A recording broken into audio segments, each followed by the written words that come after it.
धर्मगुरुहरूले रोग र बिमारहरू पापको परिणामस्वरूप आएका कुराहरू हुन् भनी सिकाउँथे। उनीहरूको निम्ति व्यवस्था पालन गर्नु चङ्गाई र भलाइ भन्दा पनि महत्त्वपूर्ण कुरा थियो। भाग 14। फरिसीहरू येशूप्रति एकदम विरोधी थिए, किनकि उहाँले बिरामीहरूलाई निको पार्नुभयो र अरू असल कामहरू गर्नुभयो। चेलाहरूले उत्तर दिन नपाउँदै येशू हिँड्न रोक्नुभयो र फरिसीहरूसँग कुरा गर्न थाल्नुभयो। येशूले फरिसीहरूलाई एउटा प्रश्न सोध्नुभयो। दाउद र उनीसँगै हिँड्नेहरूले के गरेका थिए भनेर के तिमीहरू धर्मशास्त्रमा पढेका छैनौ? दाउद कसरी परमेश्वरको भवनमा पसेर त्यहाँ चढाएको रोटी झिकेर आफूले पनि खाएर आफ्ना सङ्गीहरूलाई पनि दिए, त्यो रोटी जुन पुजारीहरूले मात्र खान्थे। येशू एकछिन रोकिनुभयो, फरिसीहरूलाई हेर्नुभयो। फरिसीहरूले येशूबाट कुनै किसिमको व्याख्याको अपेक्षा गरिरहेका थिए। येशूले एउटा सजिलो उत्तर दिनुभयो, मानिसको पुत्र सबातको प्रभु हो। येशू फरिसीहरूलाई छोडेर फेरि चेलाहरूसँगै खेतमा हिँड्नुभयो। फरिसीहरू एउटाले अर्कोलाई हेरे, उनीहरूलाई के भन्ने थाहा नै भएन र येशूले उनीहरूलाई के भन्नुभएको हो बुझ्न सकेनन्। येशू गालिलमा र कफरनहुम सहरभरि नै यात्रा गरिरहनुभयो। यो गालिल तालको किनारमा रहेको माछा मार्ने सहर थियो। फेरि अर्को चाडको समय आयो अनि येशू फेरि कफरनहुमबाट यरुशलेम जानुभयो। यो यात्रा 3-4 दिनको थियो। उहाँ यरुशलेम आइपुग्नु भएपछि येशू भेडा ढोका नजिकै हिँड्दै हुनुहुन्थ्यो। त्यहाँ एउटा पोखरी थियो, बेत्सेदाको पोखरी। यो पोखरी ठुलो थियो र खुल्ला ठाउँ पनि थियो। यो पोखरीको वरिपरि 5वटा खुड्किला थिए। सयौं मानिसहरू त्यहाँ भेला हुन्थे। यी खुड्किलाबाट तल पोखरीसम्म सिँढीहरू थिए। यो पोखरीको वरिपरि भएको मानिसहरूको भिड विभिन्न रोगबाट पीडित हुन्थे। कोही अन्धा, कोही लङ्गडा वा कोही कुँजो। यो पोखरीको बारेमा एउटा भनाइ थियो, जब कुनै नदेखिने शक्तिले पानी हल्लाउँछ त्यसबेला सबैभन्दा पहिला पोखरीमा पस्ने बिरामी निको हुन्छ। एउटा बेमूल्यको मानिस 38 वर्षदेखि पोखरीमा आउने गरेको थियो। त्यो मानिस यतिका समयदेखि निको हुने आशामा पोखरीमा आइरहेको कुरा सुनेर येशू उसँग बोल्नुभयो, के तिमी निको हुन चाहन्छौ? त्यो बेमूल्यको मानिसले येशूलाई भन्यो, गुरुज्यू, पानी हल्लिने र चल्ने बेलामा मलाई पोखरीमा हालिदिने मानिस कोही पनि छैन। म पानीसम्म पुग्दा नपुग्दा अरू नै पानीमा पुगिसक्छ। येशूले त्यस मानिसलाई हेर्नुभयो र बोल्नुभयो, उठ, आफ्नो ओछ्यान उठाऊ र हिँड। येशूले हातले इसारा गर्नुभयो र त्यस मानिसलाई उठ्न उत्साह दिनुभयो। त्यो मानिसले आफ्नो शरीरमा केही भइरहेको महसुस गर्यो होला। उसले अबेर गरेन, तर तुरन्तै येशूको आज्ञा मान्यो। त्यो मानिस आफ्नो बिस्तारा उठाउँदै गर्दा नै ऊ निको भयो। त्यो सबातको दिन थियो। एउटा धार्मिक अगुवाले त्यो बिस्तारा उठाउन लागेको मानिसलाई रोक्यो। बिस्तारा बोक्नु पनि काम हो भनी उनीहरू सोच्दथे र यस्तो कार्य सबातमा मनाइन्थ्यो।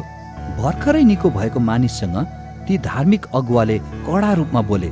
उनले त्यस मानिसलाई भने, आज तिमीले आफ्नो बिस्तारा बोकेर हिँड्नु हुँदैन, यो नियम विपरीत हो। त्यस निको भएको मानिसले धार्मिक अगुवालाई भन्यो कि जसले उसलाई निको पार्नुभयो उहाँले उसलाई आफ्नो बिस्तारा बोकेर जानलाई भन्नुभएको थियो। ती अगुवालाई यस मानिसलाई निको पार्ने व्यक्ति को हो भन्ने जान्न मन लाग्यो। त्यस मानिसले उत्तर दिन सकेन, किनकि उसलाई येशूको नाम थाहा थिएन। येशू चाहिँ भिडमा मिसिसक्नु भएको थियो। केही समयपछि येशू मन्दिरको एकजना मानिस कहाँ पुग्नुभयो र उनीसँग कुरा गर्नुभयो। तिमी एकदम ठिक देखिन्छौ, तिमी निको भयो। फेरि पापको जीवनमा नफर्क, नत्र त झनै नराम्रो वा अप्रिय कुरा तिमीमा होला। त्यो मानिस गयो र येशूको बारेमा सोध्ने यहुदीहरूलाई खोज्यो। जब उसले भेट्यो, उसले उनीहरूलाई आफूलाई निको पार्ने व्यक्ति येशू हुनुहुँदो रहेछ भनी बतायो। यी धार्मिक अगुवाहरू यो कुरा सुनेर खुसी भएनन्। येशूले सबातको दिनमा बिरामी निको पार्नुभयो भनेर रिसाए। यो हामीलाई उदेकको लाग्छ कि सबातका साना साना नियमहरू येशूले गर्नुभएको आश्चर्य कर्म भन्दा पनि महत्त्वपूर्ण हो भनी उनीहरूले ठान्थे। सायद वर्षौंदेखि नियमहरूमा बाँधिएको भएर होला। उनीहरूले विचार गर्न सकेनन्। त्यसपछि येशूले केही कुरा भन्नुभयो। धार्मिक यहुदीहरूलाई सबातको दिनमा येशूले निको पार्नुभएको कुराले अझ व्याकुल बनायो। मेरा पिता सधैँ काम गरिरहनुहुन्छ, सबातमा पनि काम गर्नुहुन्छ र त्यसैले म पनि गर्छु। येशूले सबातको नियम तोड्नु भएको कुरा फरिसीले देखे। त्यो भन्दा नराम्रो कुरा त येशूले परमेश्वरलाई आफ्नो पिता भन्दै हुनुहुन्थ्यो, आफैलाई परमेश्वरको स्थानमा राख्दै हुनुहुन्थ्यो। अगुवाहरू पूर्ण रूपले येशूको विरोधमा आए। येशूले होसियारी साथ आफ्नो कुरालाई स्पष्ट पार्नुभयो। म तिमीहरूलाई यो कुरा साँचो रूपमा भन्दैछु, एकदम गम्भीर भएर। पुत्रले एक्लै केही गर्न सक्दैन, आफ्नो पिताले गर्नुभएको कुरा देखेर मात्र गर्न सक्छ। पिताले जे गर्नुहुन्छ पुत्रले त्यही गर्छ। पिताले पुत्रलाई प्रेम गर्नुहुन्छ र उहाँले गर्नुभएका सबै कुराहरूमा पुत्रलाई समावेश गराउनुहुन्छ। तिमीहरूलाई अचम्मित पार्न पिताले अझ ठुला ठुला कामहरू गर्नुहुन्छ, किनकि जसरी पिताले मृतकलाई बिउताउनुहुन्छ र जीवन दिनुहुन्छ, त्यसरी नै पुत्रले पनि गर्दछ। पुत्रले आफूले चाहेको जोसुकैलाई जीवन दिन्छ। पिताले पुत्रलाई अरूको न्याय गर्न सम्पूर्ण अधिकार दिनुभएको छ, ताकि पुत्रको पनि पिताको जस्तै आदर होस्।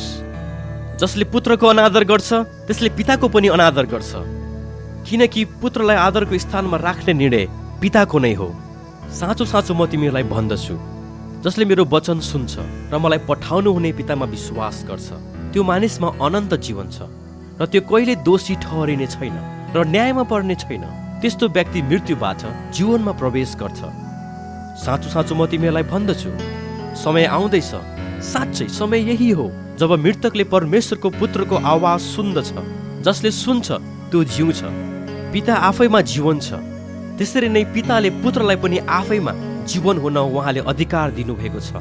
त्यति मात्र होइन, पिताले पुत्रलाई न्याय गर्ने अधिकार पनि दिनुभएको छ, किनकि ऊ मानिसको पुत्र हो। येशू आफूले बोल्नुभएका शब्दहरूमा एकदमै स्पष्ट हुनुहुन्थ्यो। उहाँ नै परमेश्वरको पुत्र हुनुहुन्छ भनेर उहाँले मानिसहरूलाई भन्नुभयो। परमेश्वर उहाँको पिता हुनुहुन्छ। येशूले मृत्युमाथिको शक्तिको बारेमा बताउनुभयो। भविष्यमा हुन आउने हरेक व्यक्तिको न्यायको बारेमा पनि बताउनुभयो। यो कुरामा अचम्मित नहो, यी सबै कुराहरू देखेर छक्क नपर। समय आउँदैछ जब चिहानमा भएका मृतकहरूले मानिसको पुत्रको स्वर सुन्नेछन् र पुनरुत्थान हुनेछन्। ती चिहानहरूबाट निस्कनेछन्। जसले असल काम गरेका छन् उनीहरू जीवनको पुनरुत्थानको अनुभव गर्नेछन्। जसले दुष्ट काम गरेको छ उसले न्यायको पुनरुत्थानको अनुभव गर्नेछ। म आफैले केही गर्न सक्दिनँ, मैले पिताबाट सुने जस्तै म न्याय गर्छु र मेरो न्यायसङ्गत हुन्छ, किनकि म आफैलाई खुसी पार्न खोज्दिनँ। म त उहाँको इच्छा मात्र खोज्छु जसले मलाई पठाउनु भयो। यदि मैले मात्र मेरो गवाई दिन्छु भने यसको कुनै अर्थ हुँदैन र मेरो साक्षी साँचो हुन्न। मेरो साक्षी अर्को पनि हुनुहुन्छ, मेरो पिता। उहाँले नै मैले गर्ने सबै कामको निश्चयता दिनुहुन्छ। तिमीहरू सबैले बप्तिस्मा दिने यूहन्नाको कुरा देख्यौ र सुन्यौ र उनले मेरो गवाई दिए, त्यो सत्य र भरपर्दो थियो। म तिमीहरूसँग यसरी कुरा गर्नु मानिसको गवाई पाउन होइन, म तिमीहरूलाई यी कुराहरू भन्दछु ताकि तिमीहरूले उद्धार पाउन सक। यूहन्ना एउटा चम्किलो ज्योति जस्तै थिए र तिमीहरू त्यो ज्योतिमा केही क्षण आनन्दित हुनलाई रोज्यौ। तर मसँग भएको गवाई, मेरो पिताको निश्चयता यूहन्नासँग भएको गवाई भन्दा ठुलो छ।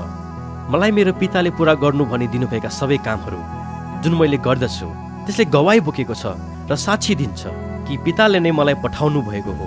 तिमीहरूले मेरो पिताको स्वर सुनेका छैनौ र तिमीहरूले कुनै स्वरूप पनि देखेका छैनौ र तिमीहरूमा उहाँको वचन बास गरेको छैन।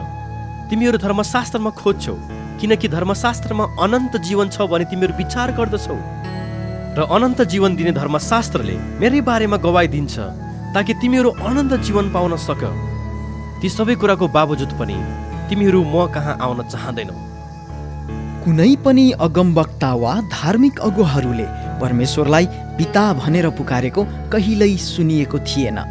यहाँ येशूले परमेश्वरलाई आफ्नो पिता भन्दै हुनुहुन्थ्यो। येशूले उहाँलाई प्रतिज्ञा गरिएको मसीह हुँ भन्ने उहाँको दाबीलाई हामी अझै हेर्नेछौँ।